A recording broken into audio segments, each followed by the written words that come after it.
Michael Giffen has been identified as the man who died in Friday's partial roof collapse in Glen Huron.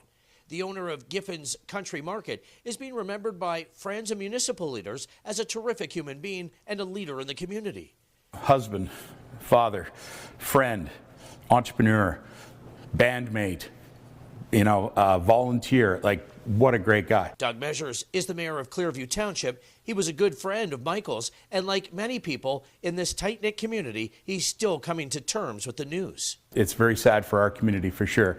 Michael is a great example of someone who has done so many things in his short life.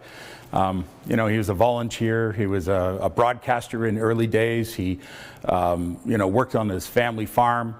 He learned how to bake from his grandmother, Grandma Giffen. He learned business from his father. Tonight, the building that collapsed remains closed and behind yellow caution tape. Police say the investigation into what happened is now in the hands of the coroner. Mike Giffen was also an educator for years with the Simcoe County District School Board and even helped students years after retiring. The board issuing this statement today. We are deeply saddened by the loss of former Superintendent of Education Michael Giffen. He retired from the board over 2 years ago, but continued to provide support to the system through his connection to School Mental Health Ontario and coverage as a superintendent of the Collingwood area schools this fall.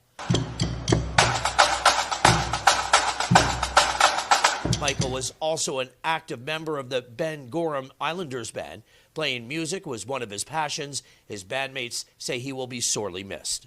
Absolutely shocked and gutted. But the kids loved him. They all came up to talk to him.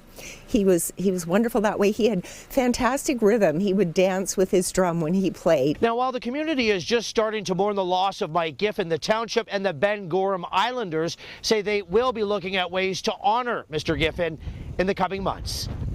Rob Cooper, CTV News, Glen Huron.